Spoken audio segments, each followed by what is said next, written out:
Yeah, I mean, that's the story I come out of, and that's where my solidarity with the Muslim community comes from. And I'm also speaking now as a very mainstream Labour, politician in response to what Matthew was saying earlier. And I'm full of hope right now. We've got a unique situation, I think, in our country. We've got a Muslim community that is really strong for democracy, for law, for the country.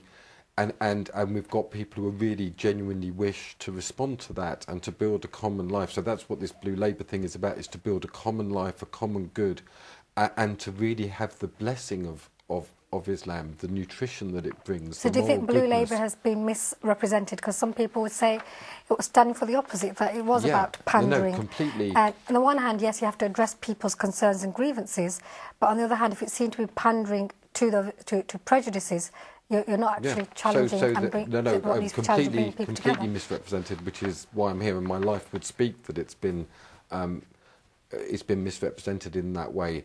What I was talking about is to always try to find a common good, to not retreat into exclusively legal forms of banning and criminal action, but to develop a politics, a democratic politics, where I would love to see the Muslim voice nurtured, loved and strong. Well, on that very positive and consensual note, we'll end part one. Do stay with us for part two. And thank you to all our guests, and thank you for Matthew on the phone as well. Thank you.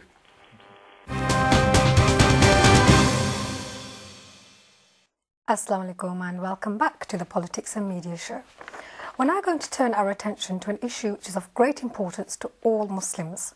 The annual Hajj pilgrimage is a highlight of many millions of lives, but unfortunately it's often ruined by criminal tour operators who can actually, on unsuspecting Muslims, con so many people out of money and mislead them over what they will get when they arrive in Saudi Arabia. The Council of British Hajis, which works towards the interests of around 25,000 British pilgrims, says the problem is growing and that 15% of pilgrims will have fallen victim to a Hajj tour fraudster. Before I introduce this week's guests, let's take a quick look at the report, which highlights some of the Council's concerns. For any Muslim, Hajj is quite simply the journey of a lifetime. It's the chance to cleanse the soul of all previous sins and to start again. The cost involved means that many are only able to perform the sacred duty once in their life. But that trip is being ruined by unscrupulous operators who are regularly conning British Muslims when they sell Hajj packages. Up to 25,000 British pilgrims descend on Mecca every year, but nearly 1 in 6 are likely to have been victim of fraud. This is according to the Council for British Hajis. The Council says it's the worst year yet, with people more vulnerable than usual because of the harsh economic climate. The annual pilgrimage to Mecca can cost anything from £3,000 to £5,000 per person. Many don't even get there after paying money but not receiving their tickets. Others will arrive in Saudi Arabia but not find what they've been promised. Now, the Council for British Hajis wants to see better government regulation of the industry. The Department for Business Innovation and Skills has said that it's calling on pilgrims to report any fraud to trading standard bodies. Every adult Muslim must perform the Hajj, which is the 5th pillar of Islam, if they can afford it and if they are physically capable of doing so. And with many saving up for years to go, having their dreams torn apart by a dodgy Hajj dealer may prevent them from fulfilling a lifetime's ambition. In the studio with me to discuss this is Rashid Mughradia, who's the CEO of the Council of British Hajis. Welcome to our programme. We're also joined by PC Asif Sadiq, who's Chairman of the Muslim Consultative Committee in the National Fraud Intelligence Bureau. Welcome to the programme. If I can come to you first, your organisation has claimed that this type of fraud is actually on the rise. Can you give us specific examples of what people are going through? We've already had reports that certain individuals have been duped out of fake visas. So they were promised to get a Hajj visa and they've not been delivered. And in some cases, visas were being sold in excess of £500 to about £1,000 each. And what should they be charging? It's issued free of charge from the Saudi Ministry of Hajj. So in essence, nothing. It's part of the tour package. The other extreme examples is that people have actually forked out money, so paid tour operators thousands of pounds for their pilgrimages. and these things have not materialised. Subsequently, the tour operator has dismissed any argument, not even acknowledged the fact that they've not paid or paid for that matter, and gone away for Hajj without giving them a refund. And this seems to be an increase year on year now. And are people coming to you and complaining to you? This is how you're hearing about the cases. How do we even know what's going on and whether it's getting better or whether it's getting worse? Over the last few years, we've steadily improved our marketing campaign to advise pilgrims on their rights as consumers when booking a pilgrimage. So things like to check whether the tour operator is ATOL protected. That way they've got some recourse in case the airline goes out of business. Similar problem, for example, when the ash cloud happened last year, a lot of pilgrims were out for the Umrah around the Easter time. They couldn't fly back. And if they were ATOL protected, they got hotel accommodations. Those that weren't had to sleep in Jeddah airport on the way back because there was no flights coming back into the UK.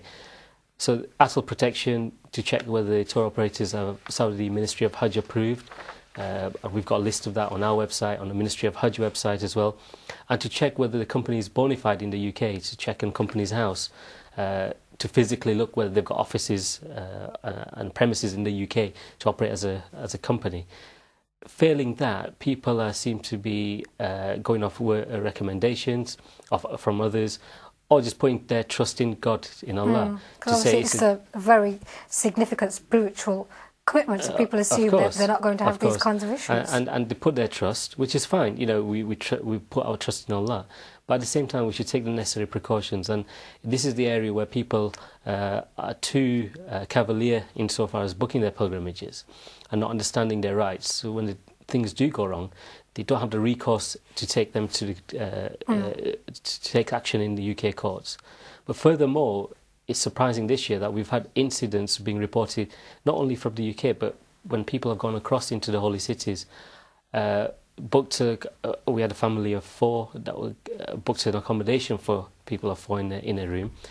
Were subsequently sharing a room with a people of 8, and you know, these kind of things are unacceptable. And as companies from the UK, they should be doing a lot more, delivering their promises, and we're trying to work hard to try and promote that. Well, I can come to you, Asif. Most people would have known that there was a Muslim Consultative Committee as part of the National Fraud Intelligence Bureau. What's your role in this? Is this a big problem, or is this just a case of a few bad apples? I think for us, as the Muslim Consultation Committee in the City of London, we work together with the City of London Police. And for us, the key thing is trying to raise awareness amongst the communities to actually report these frauds. Now, what we found is that traditionally a lot of people don't report them for various different reasons, but we want people to be confident in the police service to be able to investigate these cases. And the more reports we actually get from people, the more we can start looking at the issue and dealing with it. And again, I think there's various things people can do to try to improve safety when they are booking these pilgrimages. And one of the things is trying to pay by a form which they can trace back, so paying by debit card rather than cash, because traditionally a lot of people do pay by cash. And we're trying to advise people on the key thing. And if people did pay by that means, what kind of protection are they afforded? I think if they pay through a debit card or a credit card, then at least we've got a paper trail of how they've paid. So when the tour package, if it doesn't go through or if it is a bogus package, we can then investigate that and find the culprits behind it. But unfortunately, if it is paid by cash, it's difficult for us to get back there. However, if people still do want to pay by cash, it's very important that they make sure the right paperwork's there, that the organisation is ATOL registered, and that they've been sort of registered with the Saudi embassy as well. And those things are very, very important. But for us, the main thing is to try to raise awareness amongst the community. And again, this fraud is mainly targeted at the older generation within the Muslim community, people above 65. So it's really trying to get the message out there. So it's particularly vulnerable groups are being targeted. I mean, coming back to yourself, you told us some stories there. How could people have actually protected themselves from that? I mean, if you've been told by your tour operator that as say a group of 4, you will get a certain type of accommodation, once you're there, what can you do? Well, there's a couple of options available. One is, like PC Asifa said, that people need to get things in writing. So documentation is key. Evidence when they're out there, take photographs. So when they do come back to the UK, they've got some recourse in the courts. But when they're out there and they experience some problems, the Ministry of Hajj is there to help them. And this is another area where our community aren't aware of. We just don't know what their rights are. So and for viewers watching, if God forbid they get into this kind of trouble, who can they turn to at the time there? But we'll come back to what you can do when you've returned. Okay. But what can you do if you run into some kind of trouble? There's a couple of options. They can contact the local Ministry of Hajj. And Ministry of Hajj has offices in Jeddah, in Mecca, Medina, and in Mina, Arafat as well. And these numbers are available on our website on www.cbhuk.org. So that's number one. The other is to mention that, the CBH are looking into this.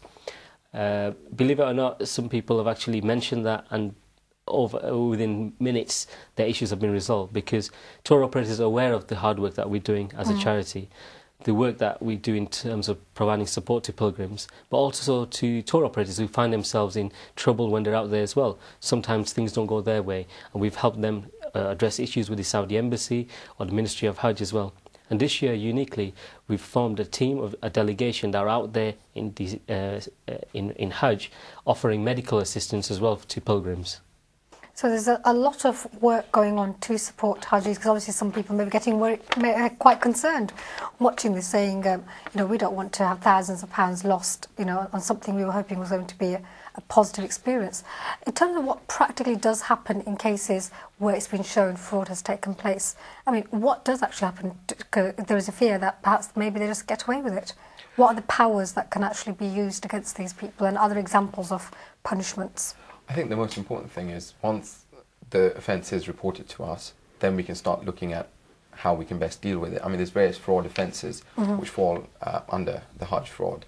So I think the most some examples of that would be... Well, I think we can look at sort of defrauding people of their money. That's the most important thing. Providing, actually saying that they're providing a service which they're not providing. So I think it's very, very important that people actually understand that we've got various different powers that we can use to actually deal with this fraud. But the main thing is that people report it to us.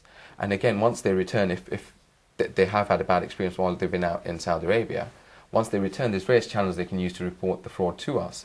One's through our website, which is actionfraud.org.uk.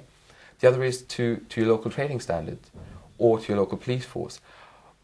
But people need to report it. That's the most important thing, because if people don't report it, we'll never deal with this issue. The more reports that we get through, the more we can then investigate these cases and come up with sort of prosecutions against the people who are committing this crime. And is that dialogue taking place between, for example, the Council of British Hajis and the Fraud Bureau, or is it something you were saying go through the actual police directly? We've been working actively with various partners, including Trading Standards, something that we've had discussions on forming a partnership in the coming months and years to try and promote that as well. But in essence, it's not an act of God. People need to be aware that it's not an act of God. People conning people out of money is not an act of God, and it's fraud. It's against Islam, and for that reason, a famous prophetic saying is that if you see something bad, at least try and stop it with your hands, and if not, try and say it with your mouth, and if not, at least deem it bad in your hearts. So it's a duty upon every Muslim out there to report such incidents, because ultimately it's a crime. Do you think that maybe there has been a feeling in the past that if something like this happens, it's part of the test of Hajj, and so you just have to accept it and have sabr and stay quiet? Do you think that's why perhaps some of these things have not been reported often enough? Of course, and it comes back to the point that, we put our trust in Allah, but also at the same time, our Prophet said, trust in Allah, but tie your camel. Because there are other ways, that we can protect ourselves, protect others, and safeguard others as well. Of course, if you don't speak up yourself and highlight what's gone on, then it's very likely somebody else it's a duty. I would say it's a affected. duty upon every Muslim to report any sort of crime, and this is more so that should feel part of everyone's life, because it's the fifth pillar of our Islam, and every Muslim aspires to go to Hajj one day. If you don't, somebody else next year will be falling foul of this heinous crime. Well, we're talking about perhaps reasons why people may not come forward, even though they've been victims. One is the side that we trust in Allah, and so we accept whatever difficulty comes, which may have a very noble intention, but actually